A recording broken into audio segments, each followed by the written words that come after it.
Perasaan yang dirasakan oleh teman-temannya ini tidak pernah mereka sampaikan secara terbuka kepada Awaludin. Hanya mereka pendam. Halo Sobat Pena, apa kabar hari ini? Assalamualaikum warahmatullahi wabarakatuh. Hari ini kita akan kembali membahas kejadian-kejadian mengerikan, kisah nyata yang terjadi di muka bumi ini.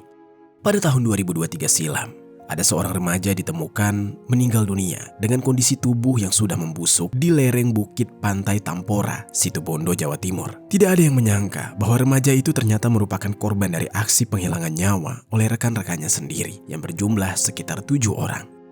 Para pelaku tega menghabisi korban karena mereka sudah lama menyimpan dendam dan kemarahan terhadap korban. Karena korban ini adalah orang yang tidak menepati janji. Sering sekali ikut minum minuman keras namun tidak mau patungan, sehingga membuat teman-temannya alias para pelaku menjadi jengah dan berakhir dengan sangat mengenaskan. Bagaimana cerita selengkapnya dari kasus yang satu ini? Langsung saja kita bahas di Kata Pena.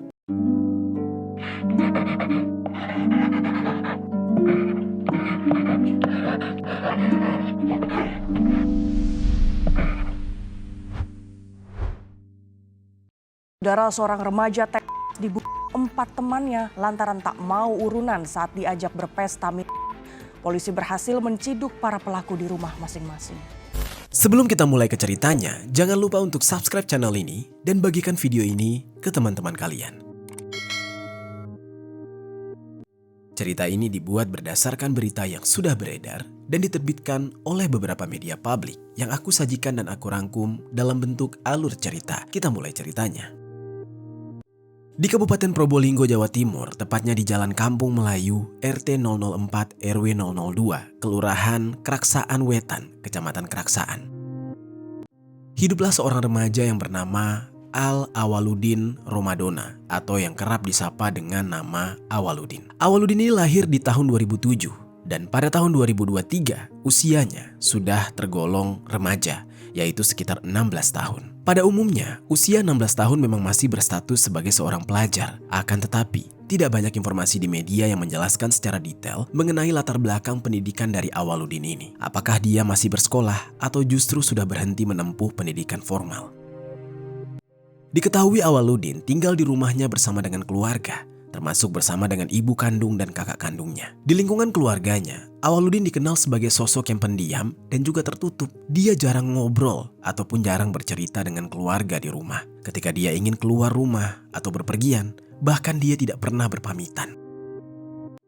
Sehari-harinya, Awaludin kerap bergaul dengan teman-teman sebayanya di lingkungan tempat tinggalnya tersebut. Beberapa di antara mereka merupakan tetangga dekat yang sudah dikenal sejak lama. Hubungan di antara Awaludin dengan rekan-rekannya terlihat cukup akrab dan tidak pernah menunjukkan adanya masalah yang mereka alami. Meski tidak diketahui berapa jumlah rekan-rekan dari Awaludin sebenarnya, namun diketahui bahwa rekan yang kerap berkumpul dengannya ada sekitar 7 orang. Diketahui juga bahwa 5 orang di antara 7 orang tersebut tinggal di wilayah yang sama dengan Awaludin, yaitu di Kelurahan Keraksaan Wetan, Kecamatan Keraksaan, Probolinggo. Mereka bernama Muhammad Iksan Maulana yang usianya 26 tahun dan Muhammad Hafidun Ahkam yang usianya 23 tahun. Lalu ada Rizky Dwi Saputra yang usianya 19 tahun serta Brilian Prasetyo yang usianya 25 tahun. Dan ada satu lagi yang hanya diketahui inisial yaitu MF, usianya 21 tahun. Sementara itu 3 orang lainnya merupakan warga desa Sidomukti Klojen, Kecamatan Keraksaan, Probolinggo. Mereka adalah Fatoni yang berusia 26 tahun serta Yuda yang berusia 24 tahun. Diketahui, Awaludin sering sekali ikut berkumpul dan nongkrong bersama dengan mereka. Namun, pergaulan Awaludin tersebut di luar pengawasan orang tua. Dia dan rekan-rekannya terbiasa mengkonsumsi minuman keras jenis arak ketika sedang nongkrong bersama. Namun, dalam beberapa kali pertemuan itu, Awaludin diketahui sering tidak ikut patungan dalam pembelian minuman keras. Hingga saat ini, tidak ada keterangan yang pasti mengenai alasan kenapa Awaludin tidak mau memberikan uang. Apakah dia tidak punya uang atau memang dia mempunyai akal bulus. Tapi setiap kali mereka sedang minum minuman keras, Awaludin selalu ikut walaupun tidak ikut patungan. Awaludin selalu punya alasan dan sering sekali berjanji akan ikut patungan di kemudian hari. Bahkan Awaludin juga mengatakan dia ingin mengenalkan seorang perempuan kepada kawan-kawannya itu. Semuanya hanya untuk membuat kawan-kawannya senang. Namun janji tersebut tidak pernah dia wujudkan sama sekali. Teman-temannya merasa bahwa Awaludin hanya berkata bohong dan hal ini membuat mereka menjadi merasa jengkel dan kesal terhadap Awaludin. Perasaan yang dirasakan oleh teman-temannya ini tidak pernah mereka sampaikan secara terbuka kepada Awaludin. Hanya mereka pendam. Tidak ada yang menyangka bahwa rasa kesal tersebut perlahan-lahan membuat para teman-temannya ini menyimpan dendam yang begitu besar terhadap Awaludin hingga mereka memikirkan sebuah tindakan yang benar-benar sadis. Semuanya bermula pada hari Jumat tanggal 23 Juni 2023. Di saat itu, rekan-rekan dari Awaludin berkumpul di rumah Brilian. Dikarenakan di saat itu, Awaludin tidak ikut berkumpul. Mereka kemudian membicarakan tentang kebiasaan si Awaludin yang tidak pernah mau ikut patungan minuman keras. Dari pembicaraan itu, ternyata diketahui bahwa mereka sama-sama merasa kesal dan kecewa terhadap Awaludin. Salah satu rekan yang berinisial MF itu mulai memberikan ide yang sangat di luar akal sehat. Dia merencanakan ingin menghabisi saja nyawa Awaludin. Lalu entah bagaimana, ternyata rekan-rekan yang lain ikut sepakat dengan aksi itu. Entah mungkin mereka sedang di bawah pengaruh alkohol, jadinya mereka tidak bisa berpikir panjang. Mereka pun mengiyakan ajakan dari MF. Dikarenakan hari tersebut, Awaludin tidak ikut berkumpul. Mereka kemudian berencana untuk menghabisi nyawa Awaludin di hari berikutnya. Di saat itu, Awaludin tidak mengetahui tentang adanya rencana dari teman-temannya itu. Hingga keesokan harinya, tepatnya pada hari Sabtu tanggal 24 Juni 2023, sekitar jam 8 malam, rekan-rekan dari Awaludin sempat mengajaknya berkumpul ke rumah Brilian. Pada saat itu, Awaludin yang masih berada di rumah pun pergi ke rumah Brilian. Dan tanpa disadari oleh Awaludin, rekan-rekannya sudah memiliki rencana untuk menghabisi nyawanya di hari itu. Mereka sudah menyiapkan senjata tajam berupa pisau dan celurit yang akan digunakan untuk menghabisi nyawa Awaludin. Di sisi lain, Awaludin berangkat dari rumahnya menuju rumah Brilian. Di saat itu dia tidak berpamitan dengan keluarganya. Tapi kakak kandungnya sempat melihat kalau Awaludin keluar dari rumah menggunakan sepeda motor Yamaha Vision. Sesampainya dia di rumah Brilian, seperti biasa, mereka mabuk-mabukan sembari berinteraksi satu sama lain. Lalu setelah itu, Awaludin dan teman-temannya mulai berada di dalam kondisi yang sangat mabuk.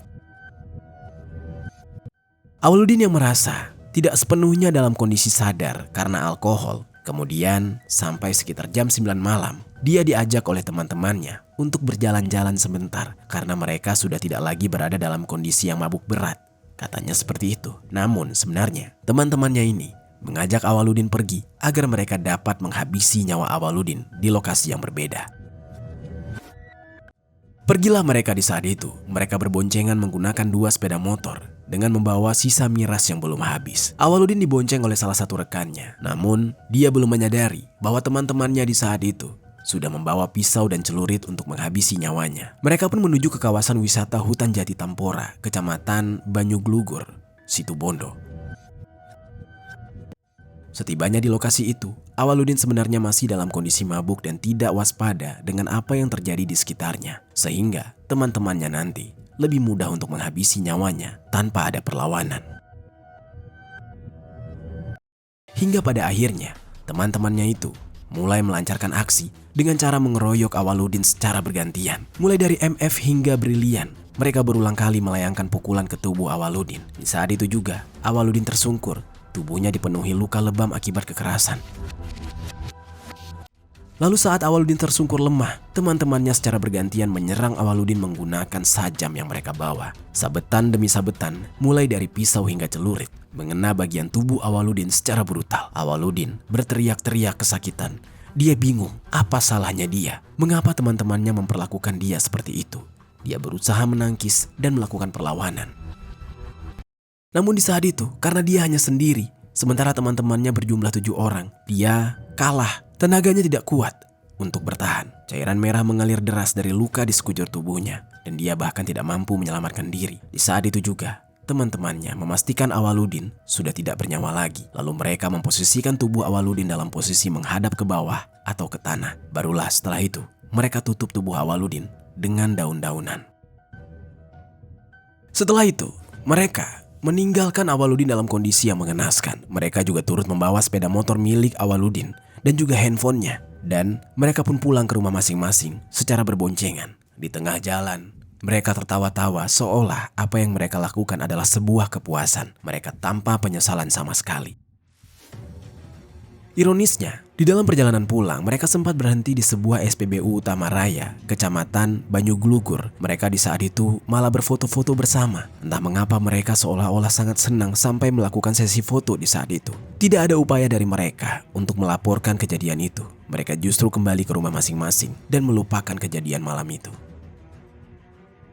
Di sisi lain, pada malam tersebut, Awaludin tidak pernah pulang ke rumah. Keluarganya sempat mengira bahwa Awaludin hanya ingin bermain seperti biasanya. Namun hari demi hari, pihak keluarga semakin dilanda kekhawatiran. Mengapa Awaludin tidak pernah pulang?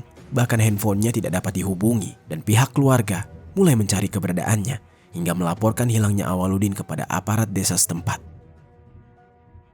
Di sisi lain, jasad Awaludin yang tubuhnya tertutup oleh daun mulai mengeluarkan bau yang tidak sedap. Beberapa hari kemudian, tepatnya pada hari Selasa tanggal 27 Juni 2023, sekitar jam 1 siang, ada sejumlah remaja di desa tersebut. Mereka baru saja selesai berolahraga di kawasan pantai Tampora. Mereka lewat di tempat di mana Awaludin dihabisi. Di saat itu, mereka mencium bau yang sangat menyengat, bau bangkai yang tidak biasa. Para remaja itu mulai penasaran dari mana asal bau tersebut. Mereka mencari sumbernya. Dan ketika mereka menghampiri, mereka sontak terkejut. Disitulah mereka menemukan sosok jenazah laki-laki dengan kondisi tertelungkup dan sudah membusuk. Para remaja itu kaget, berteriak histeris. Mereka langsung berlarian melaporkan penemuan itu kepada warga setempat. Mereka juga melaporkannya kepada pihak kepolisian.